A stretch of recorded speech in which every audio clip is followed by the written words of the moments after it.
जिज्ञासु मित्रों, बहुत बहुत अभिनंदन है आप सभी का दिव्य सृजन में। प्रत्येक दिवस की भांति आज फिर हम यहाँ पर यह लाइव चर्चा का कार्यक्रम शुरू कर रहे हैं और आज के कार्यक्रम का जो विषय है, देव पूजा का फल और तत्व ज्ञान में अंतर क्या है। श्री भगवान इसके बारे में बता रहे हैं। वैसे तो वो पहले ही कह चुके हैं कि जो मुझे तत्व से नहीं जानता उसके द्वारा उसकी सारी आशाएं और कर्म, उसके सारे शुभ कर्म, पूजा आदि जितने भी शुभ कर्म हैं वह नष्ट ही हो जाते हैं या व्यर्थ ही हो जाते हैं। यह बात वह पहले ही बता चुके हैं, लेकिन फिर आगे वह इस विषय को चर्चा में ले रहे हैं कि देव पूजा का वास्तविक कौन सा फल प्राप्त होगा, कैसा फल प्राप्त होगा, क्योंकि इसको लेकर बहुत सारी बातें भ्रमित करने वाली हैं। अगर हम किसी एक श्लोक का अर्थ लेंगे तो निश्चय ही संशय पैदा होगा। पूरे प्रसंग को, पूरी बात का अध्ययन करेंगे तो निश्चय ही हमें लाभ होगा और समझ में आएगी बात कि पूरी बात क्या है। नहीं तो आधी अधूरी बातों को लेकर ही लोग लगे रहेंगे।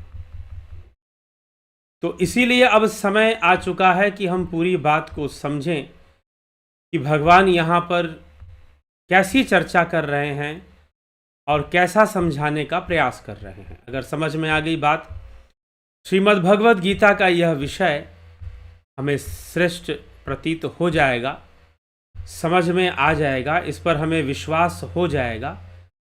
विश्वास होना जरूरी है, क्योंकि विश्वास से ही हम मार्ग पर आगे बढ़ सकते हैं, योग के मार्ग पर। तो भगवान पिछले व्याख्यान में, कल तो लाइव चर्चा में लाइव व्याख्यान आपको नहीं मिल पाया था, लेकिन उससे एक दिन पहले परसों के व्याख्यान में हमने जो समझने का प्रयास किया वह क्या विषय था, उसको भी लेते हुए हम आगे बढ़ेंगे। तो भगवान ने यही कि क्या फल मिलेगा अगर भगवान की अवज्ञा होती है, उनकी बातों की अवज्ञा होती है। तो वो कहते हैं, मोघाशा मोघ कर्माणो मोघ ज्ञाना विचेतशः राक्षसी मासुरीम चैव प्रकृतिम मोहिनीम श्रिता। आसुरीम मतलब कि आसुरी, राक्षसी और मोहिनी, प्रकृति का ही आश्रय लेते हुए ऐसे अविवेकी मनुष्यों की सब आशाएं व्यर्थ होती हैं, सब पूजा आदि शुभ कर्म व्यर्थ होते हैं, सब ज्ञान व्यर्थ होते हैं। अर्थात उनकी आशाएं, कर्म और ज्ञान सत फल देने वाले या शुभ फल देने वाले नहीं, बल्कि वह नाशवान है, नष्ट हो जाते हैं। पहले भी वो इसको नाशवान बता चुके हैं। लेकिन अब बाह्य पूजा और देवी देवताओं की पूजा की चर्चा करते हुए भगवान कुछ और महत्वपूर्ण बातें समझाएंगे। वह क्या है? महात्मा नस्तु माम पार्थ दैवीं प्रकृतिम माश्रिता भजयंत अन्य मनसो ज्ञात्वा भूतादिमव्यम। परंतु हे प्रथानंदन, दैवी प्रकृति के आश्रित अनन्य मन वाले महात्मा लोग मुझे संपूर्ण प्राणियों का आदि और अविनाशी समझकर भजन करते हैं। परंतु हे प्रथानंदन, दैवी प्रकृति के आश्रित अन्य जो लोग हैं, दैवी प्रकृति पर जो आश्रित हैं, वह लोग संपूर्ण प्राणियों का अविनाशी समझकर मुझे मानते हैं। अर्थात वो मुझे सही रूप को समझते भी हैं। कुछ लोग ऐसे भी होते हैं। आगे वो समझाते हैं, सततम कृतयंतो माम यतंतश्च दृढ़व्रता नमस्यंतश्च माम भक्त्या नित्ययुक्ता उपासते। नित्य निरंतर मुझ में लगे हुए मनुष्य दृढ़वर्ती होकर लगन पूर्वक साधन में लगे हुए और प्रेम पूर्वक कीर्तन में करते हुए तथा नमस्कार करते हुए निरंतर मेरी उपासना करते हैं। कुछ लोग ऐसे भी हैं, दृढ़वर्ती होकर वो साधन में भी लगते हैं, मुझे प्रणाम भी करते हैं और प्रेम पूर्वक कीर्तन भी करते हैं और वो साधना उपासना भी कर रहे हैं। तो वह मेरे अविनाशी रूप को जानने वाले कुछ ऐसे भी लोग हैं। आगे कहते हैं, ज्ञान यज्ञेन चापयन्ने यजन्तु माम उपासते। अब ज्ञानी भक्तों की चर्चा हो रही है। ज्ञान यज्ञेन चापयन्ते यजन्तु माम उपासते एकत्वेन पृथक्त्वेन बहुधा विश्वतो मुखम। दूसरे साधक जो ज्ञान यज्ञ के द्वारा एक ही भाव, मतलब ध्यान योग से, एक ही भाव तो तभी होगा ना कोई जब ध्यान योग करेगा, एकत्वेन एक ही भाव से मेरा यजन करते हैं, मेरी उपासना करते हैं। दूसरे भी कई साधक कुछ ऐसे भी हैं जो पृथक मानते हैं, उनकी अलग विचारधारा है। कुछ साधक कैसे हैं जो ज्ञान यज्ञ के द्वारा, एक ही भाव ध्यान योग के द्वारा मेरा यजन करेंगे या उपासना करेंगे। और कुछ दूसरे अपि पृथकत्वेन, अलग मार्ग है उनका। वो क्या करते हैं? वो चारों तरफ मुख वाले विश्वतो मुख बहुधा, अर्थात मेरे चतुर्भुज रूप या विराट रूप को मानकर वह मेरी सेवा में लगे रहते हैं, अनेक प्रकार से उपासना करते हैं। कहने का मतलब कि भगवान को मानने, उनकी उपासना, उनकी पूजा करने वाले बहुत सारे लोग हैं और वो अलग अलग विचारधारा, अलग अलग विश्वासों से उनको मान रहे हैं। तो किन किन विश्वासों से? एक तो ज्ञान के उपासक हैं, एक तो ध्यान योग के उपासक हो सकते हैं, ध्यान योग का अभ्यास करेंगे अगर उन्हें ईश्वर को जानना है या उनकी उपासना करना है। लेकिन कुछ ऐसे हैं जो उनके सगुण रूप को मानते हैं, विराट रूप को मानते हैं। अब किसका क्या क्या फल होगा, क्या क्या परिणाम होगा, उसको भी भगवान बताएंगे। अहम क्रतुरहम यज्ञ स्वधाहम औषधम मंत्रो अहम अहमेवाज्यम अहम अग्निर्नहम हुतम पिताहमस्य जगतो माता धाता पितामह वेदम पवित्रम ओंकार ऋक् साम यजुरेव च गतिर्भरता प्रभु साक्षी निवासः शरणम सुहृता प्रभवः प्रलयः स्थानम निधानम बीजम अव्यम। कृत मैं ही हूं, क्रतु मैं ही हूं, यज्ञ मैं ही हूं, स्वधा मैं ही हूं, औषधि भी मैं हूं, मंत्र भी मैं हूं, धृत भी मैं हूं, अग्नि भी मैं हूं, हवन रूप क्रिया भी मैं हूं। हवन में जितने भी चीजें प्रयोग होती हैं सब मैं हूं। भगवान कह रहे मैं ही हूं। वैध भी मैं हूं, वैधम, और पवित्रम ओंकारम ऋग्वेदम, ऋक भी मैं हूं, साम भी मैं हूं, यजु भी मैं हूं। एव अहम अस्या, यजुर्वेद भी मैं ही हूं। यह सब मतलब कि वास्तव में जो ऋग्वेद की ऋचाएं हैं उनको ऋक नाम से जानते हैं, सामवेद के जो मंत्र हैं उनको साम नाम से जानते हैं, यजुर्वेद के जो मंत्र हैं उनको यजु नाम से जानते हैं। ठीक, उनको यजु नाम से जानते हैं। तो यजुर्वेद भी मैं ही हूं, ऐसा समझना चाहिए। तो हवन भी मैं, समिधा भी मैं, औषधि भी मैं, अग्नि भी मैं, और हवन रूपी क्रिया भी मैं ही, क्योंकि वो तो सर्वव्यापी है ही, सब कुछ उसी से बना है। संपूर्ण जगत का पिता, धाता माता पितामह, यह भी मैं ही हूं। संपूर्ण जगत का पिता भी हूं, धाता भी हूं, माता भी हूं, पितामह भी हूं। मतलब मैं माता भी हूं और पिता भी हूं, पितामह भी हूं, पिता भी हूं। गति भरता प्रभु साक्षी निवास आश्रय सुहृद उत्पत्ति प्रलय स्थान निधान अविनाशी बीज भी मैं ही हूं। कि भरता भी मैं हूं, गति भी मैं हूं, इस संसार में जो गति दिखाई दे रही है, मूवमेंट, वह भी मैं हूं, प्रभु भी मैं हूं, साक्षी भी मैं हूं, निवास भी मैं हूं, आश्रय भी मैं हूं, सुहृद और उत्पत्ति प्रलय स्थान निधान मतलब भंडार भी मैं हूं, तथा अव्यम अविनाशी भी, बीज रूप में अविनाशी भी मैं ही हूं, और संपूर्ण संसार का बीज भी मैं ही हूं। मुझसे जैसे एक बीज से पूरा वृक्ष उत्पन्न हो जाता है, वैसे ही उस ब्रह्म रूप बीज से संपूर्ण संसार अभिव्यक्त होता है, मैनिफेस्ट होता है, इवॉल्व होता है, विकसित होता है। संपूर्ण संसार उसी बीज रूपी ब्रह्म से। तपाम्य हम वर्षम निगृहणात् नाम्य युत सृजामि च अमृतम चैव मृत्युश्च सदसचाहम अर्जुना। हे अर्जुन, मैं ही ताप रूप हूं, सूर्य रूप से तपता हूं, मैं ही जल को ग्रहण करता हूं और फिर उस जल को मैं ही वर्षा रूप में बरसा देता हूं। और तो क्या कहूं, अमृत और मृत्यु मतलब कि अमरता, अमरत्व और मृत्यु, नश्वरता, अमरत्वा और नश्वरत्वा, ईश्वरत्व और नश्वरत्व, अमृतम च मृत्यु च सत्य च असत्य। सुन लीजिए, बहुत विचित्र और रहस्यमयी बात है कि मैं अग्नि हूं, जल हूं और जल से बरसने वाली वर्षा भी मैं हूं, अमृत भी मैं हूं, मृत्यु भी मैं हूं, तथा सत भी मैं हूं, असत भी मैं ही हूं। अहमेव असत अहम, सत्य भी मैं हूं, असत्य भी मैं हूं। ये कौन सी बात हो गई? फिर तो ये भी हो जाएगा, अच्छाई भी मैं हूं, बुराई भी मैं हूं। तो बुराई करने में दिक्कत क्या है? बुराई भी तो परमात्मा का ही रूप हुआ ना एक। असत्य बोलने में दिक्कत क्या है? असत्य भी तो स्वयं परमात्मा है।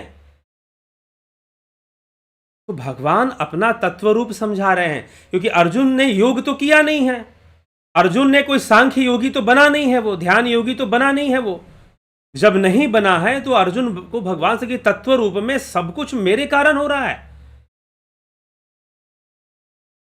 ठीक, अगर हीटर से गर्मी मिल रही है तो बिजली ही तो दे रही है, और फ्रिज से ठंडक ठंडे ठंडे बर्फ मिल रहे हैं आपको, वो भी बिजली दे रही है। ठंड के मौसम में बिजली ही गर्मी देती है, और गर्मी के मौसम में बिजली ही ठंडक प्रदान करना शुरू कर देती है। वैसे ही तत्व रूप में वो परमात्मा है, वह निर्लिप्त है अच्छाई और बुराई में, लेकिन जितनी भी अच्छी बुरी घटनाएं घट रही हैं उन सबके पीछे वो तत्व रूप में विद्यमान जरूर है। साक्षी भाव से, निर्लिप्त भाव से, अनासक्त भाव से वो परमात्मा उसमें विद्यमान है, चाहे कार्य अच्छा हो रहा हो, चाहे कार्य बुरा हो रहा हो, चाहे पाप हो रहा हो। तो आप कहोगे नहीं, पाप में तो भगवान नहीं हो सकते, पाप में तो माया होती है, पाप में तो अगर अब्राहमिक थॉट में जाओगे तो शैतान पाप करवाता है, गॉड थोड़ी ना पाप करवाता है। यह अब्राहमिक विचारधारा है, श्रीमद् भगवद गीता की विचारधारा नहीं है। भगवान कह रहे हैं सत्य भी मैं हूं, असत्य भी मैं हूं। ये तो बड़ी विचित्र बात हो लग रही है कि सत्य भी आप, असत्य भी आप, कैसे? हमने तो सोचा था कि सत्य के मार्ग पर चलेंगे तो ईश्वर की प्राप्ति होगी, और भगवान तो कह रहे हैं कि सत्य भी मैं हूं, असत्य भी मैं हूं, दोनों ही मैं हूं। तो फिर असत्य के मार्ग पर ही चल पड़ते हैं, चलना आसान है, ज्यादा आकर्षण है उसके प्रति, तो वही काम कर लेते हैं ना। फिर सत्य तो यही है, यही अभी योग मार्ग को समझने का विषय है कि योग एक मध्य मार्ग है। मध्य मतलब बीच का रास्ता है। यह एक बीच का रास्ता है, जो ना पाप का मार्ग है, जो ना पुण्य का मार्ग है। यह पाप पुण्य दोनों से मुक्ति का मार्ग है। योगी को पाप से भी मुक्ति मिलती है और पुण्य से भी मुक्ति मिलती है। इसलिए तो भगवान श्री कृष्ण ने पीछे कहा कि पुण्य कर्म के फल का त्याग करो। पाप का तो तुम त्याग करने के लिए हमेशा तैयार हो कि भाई पाप कर्मों का फल हमें ना भोगना पड़े, लेकिन पुण्य कर्म के फल का भी तुम त्याग करो, तब तुम मुक्ति की ओर जा पाओगे। क्योंकि पुण्य भी बांधता है, पाप भी बांधता है। पाप तो बांधता ही बांधता है, पुण्य भी बांधता है। तो यह जब इस बात को जब हम समझेंगे तो यह समझने वाली बात है। ठीक, तो हमें इस विषय को समझना चाहिए, और समझकर कि सत्य में भी असत्य में भी, संसार में जो भी घटित हो रहा है, अच्छा बुरा, सब कुछ उस प्रकृति के गुणों से हो रहा है, ना कि परमात्मा के कारण हो रहा है। हाँ, उस परमात्मा का संयोग जरूर, उस परमात्मा का एक प्रकाश जुड़ा हुआ है, उसी से सब कुछ हो रहा है। तीन गुण भी उसी से कार्य कर रहे हैं। लेकिन अब मान लीजिए बिजली गर्मी के मौसम में ठंडक प्रदान करती है, वही बिजली ठंड के मौसम में गर्मी भी देती है। बिजली दोनों के पीछे है। बिजली को नहीं मतलब है कि आपको ठंड चाहिए या गर्मी चाहिए, वैसे ही उस ब्रह्म को नहीं मतलब है कि आप पाप करेंगे या पुण्य करेंगे। यह सब प्रकृति का खेल है, और प्रकृति किसी पापियों को दंड भी वही देती है, पुण्य आत्माओं के पुण्य कर्म का फल भी वही देती है, प्रकृति ही देती है। और वो देती रहती है, छोड़ती किसी को नहीं है, ये ध्यान रखिएगा। उसका अपना एक सिस्टम है, उस सिस्टम में कोई बच नहीं सकता, पाप करके कोई भाग नहीं सकता।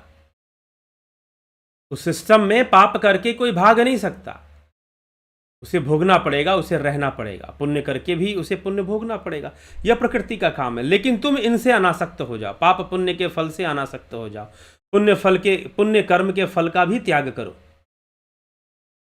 उसका भी त्याग करो, तो निश्चय ही तुम्हारा कल्याण होगा, निश्चय ही तुम श्रेष्ठ अवस्था को प्राप्त हो जाओगे। तो यही श्री भगवान यहां पर चर्चा में लिख रहे हैं कि पूजा का फल, अब बताएंगे आगे कि पूजा का फल और तत्वज्ञान के फल में कैसे अंतर हो जाता है। तो पहले तो वो अपने तत्व रूप को इस तरह से समझाने का प्रयास कर रहे हैं, समझा रहे हैं अर्जुन को। आगे हम बढ़े तो आगे देखने को क्या मिलता है। आगे भगवान श्री कृष्ण कहते हैं, त्रय विधा माम सोमपात पूत पापा यज्ञैरिष्ट्वा स्वर्गतिम पार्थयन्ते ते पुण्यमासाद सुरेंद्र लोक मश्नन्ति दिव्यान देवी देव भोगान। तीनों वेदों में कहे हुए सकाम अनुष्ठान को करने वाले, तीनों वेदों में कहे हुए सकाम अनुष्ठान को, कामना के साथ अनुष्ठान को करने वाले, सोमरस को पीने वाले पाप रहित मनुष्य यज्ञों के द्वारा मेरा पूजन करके स्वर्ग प्राप्ति की प्रार्थना करते हैं। वे पवित्र इंद्र लोक को प्राप्त करके स्वर्ग के देवताओं के दिव्य भोगों को भोगते हैं। ये किसकी? ये पूजा का फल है। भगवान कहते हैं कि जो मुझे जैसे मानता हो, चाहे तत्व रूप में मानता हो या बिल्कुल अलग विचारधारा रखकर वो मुझे विराट रूप में या चतुर्भुज रूप में मुझे देख रहा हो। अब जो विराट रूप में, चतुर्भुज रूप में यज्ञ के द्वारा जो भगवान का पूजन करते हैं, उनको क्या मिलता है? भगवान कह रहे हैं तीनों वेदों में कहे गए, तीनों वेदों में कहा गया है कि सकाम अनुष्ठान को करने वाले, सोमरस को पीने वाले पाप रहित मनुष्य पुण्य कर्म करते हैं, यज्ञों के द्वारा मेरे पूजन करके स्वर्ग प्राप्ति की प्रार्थना भी करते हैं। वे पवित्र इंद्र लोक को प्राप्त होकर स्वर्ग के देवताओं के दिव्य भोगों को भोगते हैं। अर्थात जो देवी देवताओं की पूजा करता है, यज्ञ विधि से नियम का पालन करता है, तो वो निश्चय ही उसे पुण्य लोक प्राप्त होते हैं, इसमें कोई संशय नहीं। तेतम भुक्त्वा स्वर्गलोकम विशालम क्षणे पुण्य मर्त्यलोकम विशंति एवं त्रयी धर्म मनु प्रपन्ना गतागतम काम कामा लभन्ते। वे उस विशाल स्वर्ग लोकों के भोग को भोगते हैं और भोग कर पुण्य क्षीण होने पर पुनः इस मृत्यु लोक में आ जाते हैं। इस प्रकार तीनों वेदों में कहे हुए सकाम धर्म का आश्रय लिए हुए भोगों की कामना करने वाले मनुष्य आवागमन को प्राप्त होते हैं। जो मेरी पूजा विराट रूप में, जैसा कि वेदों में वर्णित है, विराट रूप का वर्णन है, विराट का वर्णन है, जो मेरी पूजा विराट रूप में या चतुर्भुज रूप में और वेदों में बताए गए जो कर्मकांड सिद्धांत हैं। अब कर्मकांड सिद्धांत को भी समझने की आवश्यकता है। अभी कोई कुछ दिनों पहले मुझसे बात कर रहा था तो बोला कि हम तो वही मीमांसा वाला दिया बाती कर। मीमांसा वाला कोई दिया बाती नहीं होता भाई। मीमांसा दर्शन कर्मकांड को समझाता है, उसका कॉन्सेप्ट देता है आपको। ठीक है, आप विवाह भी कर रहे हैं, संतान की उत्पत्ति भी कर रहे हैं, सब में कर्मकांड है। आप खाना भी खा रहे हैं तो वहां भी कर्मकांड है। जब कर्म सिद्धांत के अनुसार किया जाएगा तो कर्मकांड हो जाएगा। तो यह समझने की आवश्यकता है। ठीक, तो तेतम भुक्त्वा स्वर्गलोकम विशालम क्षणे पुण्य मर्त्यलोकम विशंति एवं त्रयी धर्म मनु प्रपन्ना गतागतम काम कामा लभन्ते।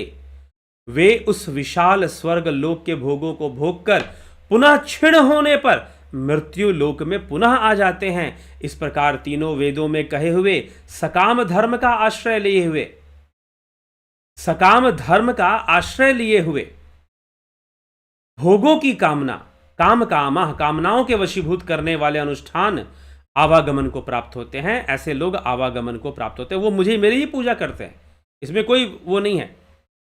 अनन्यश्चिन्तयन्तो माम ये जना पर्युपास्ते तेषाम नित्य भुक्ता नाम योगक्षेमं वहाम्यहम्। हे अर्जुन, जो अनन्य चित्त से मेरा भजन करते हैं, अनन्यश्चिन्तयन्तो माम ये जना, ऐसे लोग, जना मतलब ऐसे लोग, ऐसे योगी मेरा चिंतन करते हुए भली भांति उपासना करते हैं, निरंतर मुझ में लगे हुए उन योगियों का मैं योगक्षेम वहन करता हूं। अर्थात जो योग मार्ग पर लगे हैं, मैं उनका योगक्षेम, योग मतलब उनकी मुक्ति की ओर मैं उनको ले भी जाता हूं और साथ में संसार की जो जरूरतें हैं वो भी पूरी कर देता हूं। उनके लिए भी मैं संसार की जरूरतें पूरी कर देता हूं और जो सकाम भावना से मेरी भक्ति पूजा कर रहे हैं उनकी भी मैं संसारिक जरूरतें पूरा करता हूं। लेकिन सांसारिक जरूरतों की जहां तक बात है, जो योग के मार्ग पर लगेंगे उनका भी तो मैं योगक्षेम वहन करूंगा। जो अनन्य चित्त से मेरे ही ध्यान में मेरी ही उपासना में लग जाते हैं, मैं उनका योगक्षेम वहन कर लेता हूं। ये अपि अन्य देवता भक्ता जनता श्रद्धा अन्विता ते अपि मामेव कौन्तेय जन्ते अविधि पूर्वकम। ये अपि अन्य देवता भक्ता जनता श्रद्धा अन्विता ते अपि मामेव कौन्तेय यजन्ते अविधि पूर्वकम। कि हे कुंती नंदन, जो भी मनुष्य, जो भी भक्त श्रद्धा पूर्वक अन्य देवताओं का पूजन कर रहा है, वे भी मेरा ही पूजन कर रहे हैं वास्तव में, क्योंकि देवताओं का अस्तित्व भी मुझ पर निर्भर है। संपूर्ण प्रकृति के संपूर्ण 3 गुणों का अस्तित्व ही उस परमात्मा पर निर्भर है। तो मुझ पर उनका अस्तित्व निर्भर होने के कारण अंततः वह सभी देवों की पूजा करते हुए भी मेरी ही पूजा कर रहे हैं। लेकिन इसमें दुर्भाग्य क्या है? दुर्भाग्य यह है कि यह पूजा उनकी अविधि पूर्वक है, क्योंकि वो मुझे नहीं जानते और देव रूप में ही उस सत्ता को मानते हैं, तो उनकी पूजा अविधि पूर्वक कही गई है। अविधि पूर्वक कहने का मतलब कि अब एक संस्था है, वो ये कहती है अविधि पूर्वक मतलब कि कोई राम जी को पूजता है, कोई शिव जी को पूजता है, कोई गणेश जी को पूजता है, कोई देवी जी को पूजता है, सब बंद करो, मात्र कृष्ण को पूजो। भगवान कृष्ण ये कहना चाहते हैं?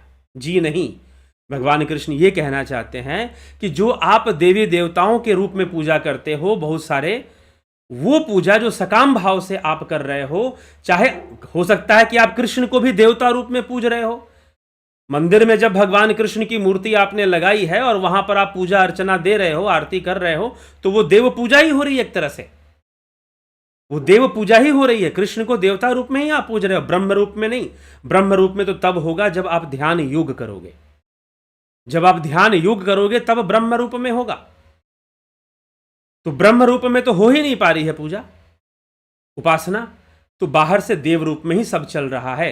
तो देव रूप में जो अन्य देवताओं को भी मानते हैं, वस्तुतः वो मुझे ही इंगित कर रहे हैं, लेकिन वो नहीं जानते हैं, इसलिए उनकी पूजा भी अविधि पूर्वक मानी जाएगी। अहम ही सर्वज्ञानाम भोक्ता। अविधि पूर्वक किस मामले में? परमात्मा को प्राप्त करने के मामले में। लेकिन स्वर्ग आदि प्राप्त करने के मामले में अविधि पूर्वक नहीं है। अन्य देवताओं की पूजा अगर कोई करता है, स्वर्ग आदि प्राप्ति है तो पुण्य कर्म को बढ़ाने के लिए करता है, तो वहां अविधि पूर्वक नहीं है। लेकिन अगर वो उस परमात्मा को, उस ब्रह्म और आत्मा के एकत्व बोध को प्राप्त होना चाहता है, आत्मा को जानना चाहता है, परमात्मा को जानना चाहता है, तो उस संदर्भ में वह अविधि पूर्वक है। अहम की सर्वज्ञानाम भोक्ता च प्रभुरेव च न तु माम भिजानन्ति तत्त्ववेनात् तस्यवन्ति ते। क्योंकि संपूर्ण यज्ञों का भोक्ता और स्वामी भी मैं हूं, क्योंकि यज्ञ ही मैं हूं, हवन क्रिया भी मैं हूं, समिधा भी मैं हूं, द्रव्य भी मैं हूं, सब तो बोला ही है, पहले ही बोल दिया उन्होंने ये सब बातें। सत्य भी मैं, असत्य भी मैं, यहां तक बोल दिया, मैं ही हूं, परंतु वे मुझे तत्व से नहीं जानते। अहम ही सर्वज्ञानाम भोक्ता च प्रभुरेव च न तु माम भी जानन्ति तत्वे नातश्वन्ति ते। भगवान ने साफ साफ कह दिया कि ये जो बहुत सारे देवी देवताओं को पूजने वाले हैं, वो मुझे तत्व से नहीं जानते, इसी से इनका पतन हो जाता है, ये आवागमन को फिर प्राप्त हो जाते हैं। अब कहानी समझ में आई कि कृष्ण पूरी बात क्या कह रहे हैं। अब जो लोग हैं, एक संस्था है, बहुत बड़ी संस्था है, मिलियंस में उसके फॉलोअर होंगे, मिलियंस में, ऑल ओवर वर्ल्ड 100 मिलियन से भी ऊपर होंगे मुझे लगता है। तो अब जो है ये अन्य, वो इस श्लोक को ले लेंगे, ये अन्य अपि देवता भक्ता है जनता श्रद्धान्विता ते अपि मामेव कौन्ते जनते अविधि पूर्वक, और इसकी व्याख्या अपने ढंग से कर देंगे। अगला श्लोक पढ़ो ना, अगला श्लोक क्यों नहीं पढ़ते हो? भगवान कह रहे हैं कि अहम ही सर्वज्ञानाम भोक्ता च प्रभुरेव च न तु माम भिजानन्ति तत्वे नातश्यवन्ति ते। क्योंकि संपूर्ण यज्ञों का भोक्ता और स्वामी भी मैं ही हूं, परंतु वो लोग यज्ञ के द्वारा तो मेरी पूजन कर रहे हैं, मूर्ति के माध्यम से, यज्ञ के माध्यम से भोग लगाकर, प्रसाद चढ़ाकर, लड्डू गोपाल को उठाकर, लड्डू गोपाल को सुला दिया, लड्डू गोपाल को भोजन करा दिया, लड्डू गोपाल को नहला दिया, पहले लड्डू गोपाल को नाश्ता कराया, फिर दोपहर में फिर लंच कराया, फिर शाम को डिनर कराया, और फिर लड्डू गोपाल को सुला दिया। ये जितनी भी क्रियाएं आप कर रहे हैं, आप यज्ञ कर रहे हैं, हवन कर रहे हैं, भोग लगा रहे हैं, जितना कुछ भी आप कर रहे हैं, इन सबका भोक्ता और स्वामी भी मैं ही हूं, परंतु वे लोग मुझे तत्व से नहीं जानते। तत्वे नातश्यवन्ति ते, तत्वे नातश्यवन्ति ते, तत्व से नहीं जानते माम अभिजानन्ति, मुझे नहीं जानते, माम अभिजानन्ति न तो माम अभिजानन्ति तत्वे नातश्यवन्ति ते, कि तत्वेन न अभिजानन्ति अतः चयवन्ति, तत्व से नहीं जानते इसी कारण उनका पतन होता है, इसी कारण उनका पतन होता है, वो पतन को प्राप्त होते हैं फिर। ठीक है, तो भगवान ने अब थोड़ी सी राहत दी कि जो पुण्य कर्मों की वृद्धि करते हैं, यज्ञ आदि करते हैं, निश्चय ही वो स्वर्ग का सुख भोगेंगे, बहुत लंबे समय तक भोगेंगे और पुनः उनका आवागमन होगा, पुनः दोबारा आएंगे वो धरती पर मृत्यु लोक में, क्योंकि यहीं से उनकी मुक्ति संभव है। मृत्यु लोक में दोबारा उनको आना पड़ेगा, अपने पुण्य का पुण्य क्षीण होने पर दोबारा उनको आना पड़ेगा। अहम ही सर्वज्ञानाम भोक्ता च प्रभुरेव च न तु माम अभिजानन्ति तत्वेनातश्यवन्ति ते, तत्व से मुझे नहीं जानते, इससे उनका पतन होता है। ठीक है, इससे उनका पतन होता है, वो निर्वाण को या मुक्ति को, मेरे परमधाम को प्राप्त नहीं हो सकते हैं। ठीक, तो इसीलिए अब हम क्या होता है कि कोई एक दो श्लोक पकड़ के हम उसका अर्थ निकाल देते हैं, पूरी बात भगवान क्या कह रहे हैं उस पर हम फोकस ही नहीं करते, कोई ध्यान ही नहीं देते। आगे भगवान लिखते, यान्ति देवव्रता देवान प्रतियान्ति पितृव्रता भूतानि यान्ति भूतेज्या यान्ति मदाजिनो अपि माम, सकाम भाव से देवताओं का पूजन करने वाले देवताओं को प्राप्त होते हैं, पितरों का पूजन करने वाले पितरों को प्राप्त होते हैं, भूत प्रेत का पूजन करने वाले भूत प्रेतों को प्राप्त होते हैं। भूतेज्या भूतानि यान्ति मदाजिना माम अपि यान्ति, प्राप्त होते हैं, मेरा पूजन करने वाले मुझको प्राप्त होते हैं, और जो मुझे तत्व से जानते हैं वह तत्व को ही प्राप्त हो जाएंगे, परमधाम को प्राप्त हो जाएंगे। ये श्री भगवान यहां पे कह रहे हैं, पत्रम पुष्पम फलम तोयम यो मे भक्त्या प्रक्षति तदहम भक्त्यु परहृत मशनामी प्रयतात्मनः, जो भक्त पत्र पुष्प फल जय फल और जल, तोयम मतलब जल, जो भक्त पत्र पुष्प फल जल आदि साध्य एवं अनायास को प्रेम पूर्वक मुझे अर्पण करता है, उस तल्लीन हुए उस प्रयात आत्मनः, उस प्रेम वाले भक्त के प्रेम पूर्वक दिए हुए उपहार को मैं ग्रहण कर लेता हूं, मैं स्वीकार कर लेता हूं। अर्थात अगर आप भोग लगाते हो तो भगवान उसको स्वीकार कर लेते हैं। इसका अर्थ ये नहीं है, इसका अर्थ ये नहीं है कि वो आपको मुक्ति भी दे देते हैं। ये सब उन भक्तों की बातें कही जा रही है जो तत्व ज्ञान से विहीन रहते हैं, तो उनके भगवान स्वीकार करेंगे, उनके पुण्य की वृद्धि होगी, उनके पुण्य की वृद्धि होगी। लेकिन तत्व को जानने वाला ज्ञानी जो उन्हें सबसे प्रिय है, आप वो तो नहीं बन जाओगे। ये पूजा करना गलत नहीं है, करिए आप, आपके संसार में पुण्य वृद्धि के लिए अच्छा है, पुण्य वृद्धि के लिए करना चाहिए, और वास्तव में योगियों को तो पुण्य वृद्धि ही करनी चाहिए। पत्रम पुष्पम फलम तोयम यो मे भक्त्या प्रक्षति तदहम भक्ति यू पहृतमशनामी प्रयतात्मना, जो पत्र पुष्प फल जल प्रेम पूर्वक मुझे अर्पित करते हैं, भोजन भोग लगाते हैं, मैं उनका भोग भी ग्रहण कर लेता हूं, लेकिन फिर भी वह मुझे नहीं जानते, तत्व से ना जाने तो उनका आवागमन तो होगा, उनका पतन तो होगा। यत करोषि यदश्नासि यज्जुहोषि ददासि यत पश्यसि कौन्तेय तत्कुरुष्व मदर्पणम। हे कुंती पुत्र, जो कुछ करता है, जो कुछ भोजन कराता है, जो कुछ यज्ञ करता है, जो कुछ दान देता है, जो कुछ तप करता है, वह सब मेरे अर्पण कर दे, सब मेरे ही को अर्पण करता है और मुझे ही अर्पण करे, ऐसा ही करना चाहिए। शुभाशुभ फलैरेव मोक्षस्य कर्म बंधने संन्यास योग युक्ता नाम विमुक्तो मामू पश्यसि। अर्थात इस प्रकार अर्पण करने से, कर्म बंधन से, शुभ और अशुभ, शुभाशुभ फलय, शुभ और अशुभ कर्मों के फलों से मुक्त हो जाएगा। अर्थात निष्काम भावना से भी ये सारे कर्म करने चाहिए। ऐसे अपने सहित सब कुछ युक्त आत्मा, जो मुझ में ही युक्त आत्मा, संन्यास योग युक्त आत्मा, ऐसा संन्यास योग करने वाले, निष्काम भावना से, जो संन्यास की परिभाषा भगवान पहले ही दे चुके हैं। क्या दे चुके हैं? अनाश्रितो कर्म फलम कार्यम कर्म करोति यह स सन्यासी च योगी। वही सन्यासी है और वही योगी है जो कर्म फल के प्रति अनाश्रित होकर सारे कर्मों को कर रहा है। ठीक, तो वही सन्यास योग युक्त आत्मा, ऐसा जो योगी है, ऐसा जो सन्यासी है, वह विमुक्त माम उपश्यति, वह मुझे प्राप्त होगा। अगर वो कर्म योग में लगा है निष्काम भावना से, तो निष्काम भावना से यदि वो कर्म योग में लगा है और कर्म समझकर ये पूजा पाठ के जितने भी कार्य हैं निष्काम भावना से अगर करता है, उसका कोई भावना ना हो, और निष्काम भावना से जब वो सारे कर्मों को करेगा, पूजा पाठ आदि यज्ञ आदि कर्मों को भी करेगा, तो भी वो मुझे प्राप्त होगा, निष्काम कर्म योग से प्राप्त होगा। इस तरह से भगवान कह रहे हैं। लेकिन निष्काम कर्म योग को भगवान ने पहले समझाया है, और उसके बारे में जो बातें बताई गई हैं उसे समझना चाहिए कि निष्काम कर्म योग सांख्य योगियों के द्वारा तो स्वाभाविक रूप से होता है, और जो ब्रह्मज्ञानी हैं, जो उस आत्मा को जानने वाले हैं, आत्मज्ञान को प्राप्त हो चुके हैं, वो जो हैं, वो सब के सब जो जान चुके हैं, वो स्वतः ही स्वाभाविक रूप से प्राकृतिक रूप से निष्कामता को प्राप्त हो जाते हैं, प्राकृतिक रूप से निष्काम भावना को प्राप्त हो जाते हैं। उन्हें जबरदस्ती निष्काम भावना लाने की आवश्यकता नहीं पड़ती, वह प्राकृतिक रूप से निष्काम भावना को प्राप्त हो जाते हैं, ऐसा उनका योग बन जाता है। तो भगवान श्री कृष्ण यह पूरी बात अब समझा रहे हैं। पहले तो उन्होंने एक लाइन में ही बोल दिया कि तुम्हारा शुभ कर्म, तुम्हारा ज्ञान, तुम्हारी आशाएं सब व्यर्थ हो जाएंगी, क्योंकि सब नाशवान है। तो फिर आगे उसको एक्सप्लेन कर दिया कि जो लोग सकाम भावना से देवी देवताओं के यज्ञ पूजन कर रहे हैं, वास्तव में मेरी ही पूजा कर रहे हैं, लेकिन वो अविधि पूर्वक है, मुझ तक पहुंचने का वो मार्ग नहीं है। ऐसी पूजा और ऐसे यज्ञ से, यजन से क्या प्राप्त होगा? स्वर्ग की प्राप्ति होगी।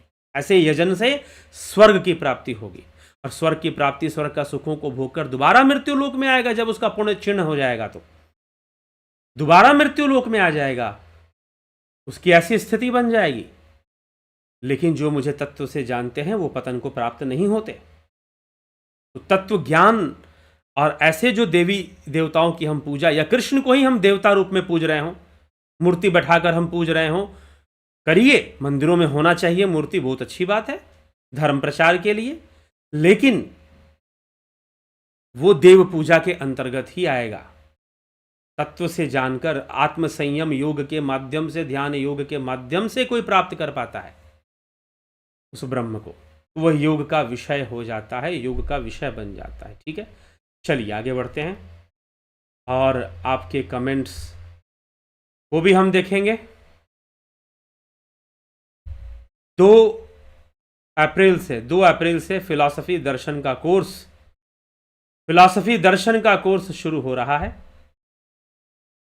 तो आप जरूर ज्वाइन कर इसका लाभ उठाइए।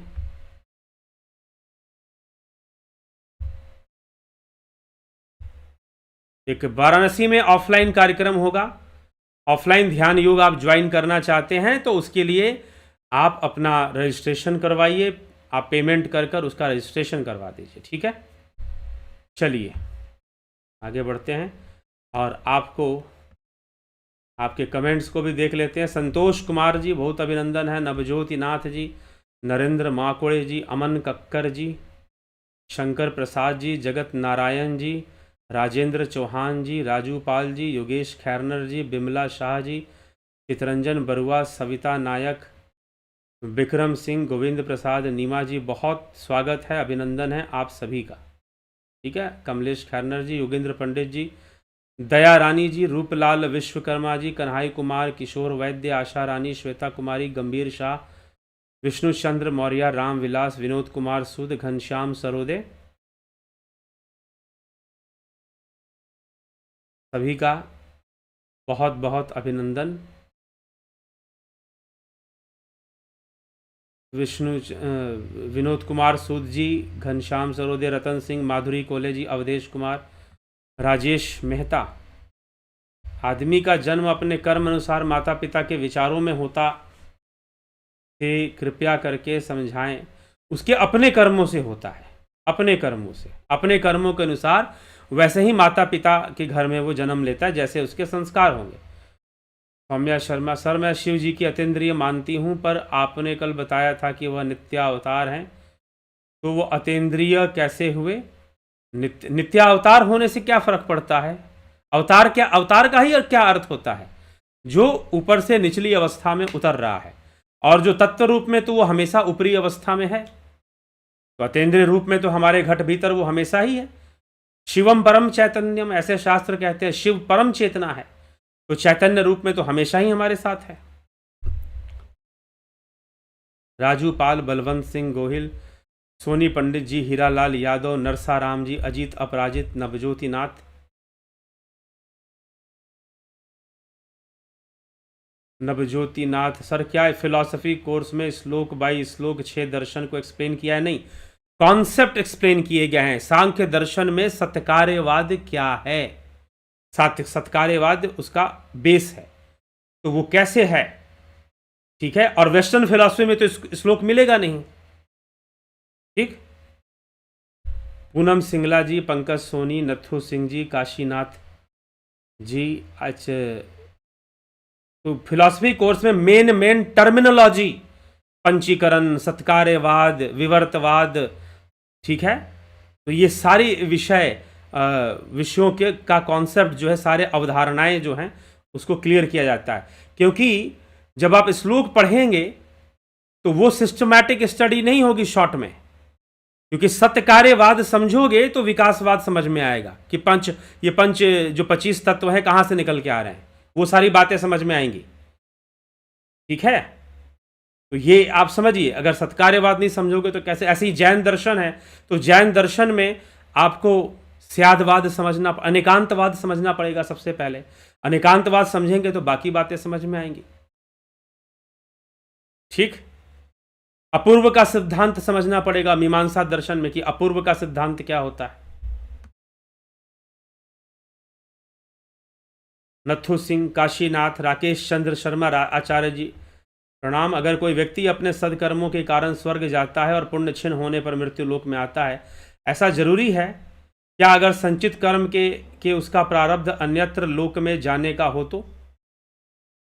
अन्यत्र लोक, जिस भी लोक में अपने कर्मों के अनुसार जाएगा,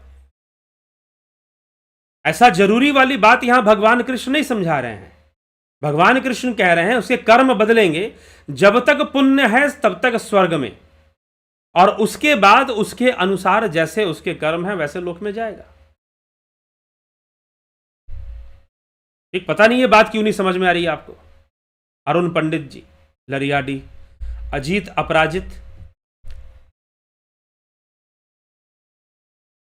ये तो आप स्वयं ही समझ लीजिए, क्योंकि इतना तर्क शायद भगवान कृष्ण नहीं लगा पा रहे जितना आप लगा दे रहे हैं, ठीक है। उतना तर्कवान नहीं हो पा रहे कृष्ण भगवान। उनको अर्जुन को समझाना है और उसे जीवन का मर्म समझाना है, ठीक है। कि मृत्यु लोक में ही आता है ऐसा जरूरी है। कौन से लोक में जाएगा आप बताइए, गीता के अनुसार बताइए। आपने कोई गुरु धारण किया, उन्होंने पर्ची खोल दिया, लोक लोक लोक लोक लोक बता दिया।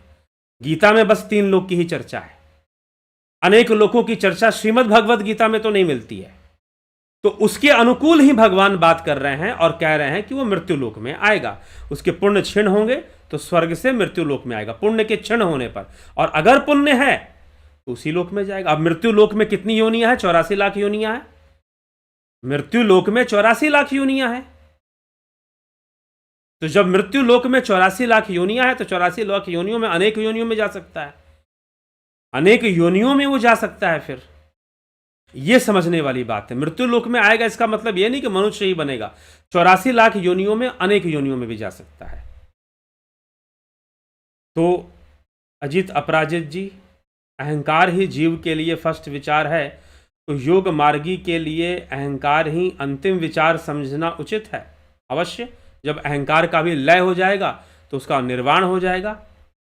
भरत छबलानी जी, सविता नायक, ऑफलाइन योग के लिए कितना पेमेंट सेम करना है? सन मेंबरशिप के लिए, ध्यान योग के लिए 2000 रुपीज़ लोग पेमेंट करते हैं, उतना ही पेमेंट करना है अगर आप ऑफलाइन में भी करना चाहते हैं तो। अनिल सोनी जी, गुरु जी प्रणाम। प्राण यज्ञ सबसे बड़ा यज्ञ बताने की कृपा करें। प्राण यज्ञ, प्राणायाम ही प्राण यज्ञ है, प्राणों की आहुति देना। भगवान कृष्ण पहले भी इसकी चर्चा कर चुके हैं। श्रीमद् भगवद गीता में इसकी चर्चा हो चुकी, संभवतः 3 अध्याय या 4 अध्याय में इसकी चर्चा हो चुकी कि प्राणों की जो है अपान वायु में प्राणवायु और प्राणवायु में अपान वायु के बीच में जो है आहुति होती है उसकी। तो प्राणायाम क्रिया के माध्यम से वो होती है, फिर प्राण क्रिया के माध्यम से, तब जाके प्राण यज्ञ होता है। प्राण यज्ञ ही हमें उस तत्व तक ले जाता है। उदय शंकर जी बहुत, इसलिए वो श्रेष्ठ यज्ञ कहा गया है, प्राण यज्ञ श्रेष्ठ यज्ञ के श्रेणी में माना गया है प्राण यज्ञ।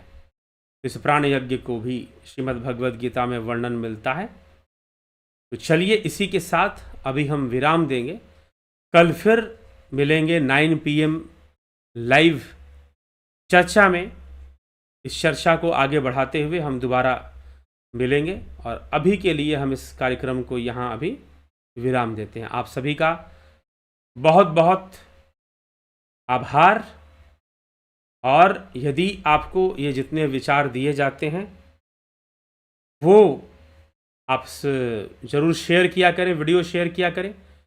और ऑफलाइन ध्यान योग जो वाराणसी में जो लोग अटेंड करना चाहते हैं, वो लोग ऑफलाइन ध्यान योग जो अटेंड करना चाहते हैं, वो जो लोग हैं, सभी लोग, जो नए लोग हैं उनको पेमेंट करना है, जो पुराने हैं उनको पेमेंट नहीं करना है, ठीक है, जिन्होंने ध्यान योग नहीं किया है। बाकी आगे ऑफलाइन ऑनलाइन कार्यक्रम के बारे में आपको जानकारी दी जाएगी। तो चलिए अभी इसी के साथ हम विराम देते हैं आज के कार्यक्रम को। कल फिर मिलेंगे लाइव चर्चा में 9 PM में। ओम तत्सत।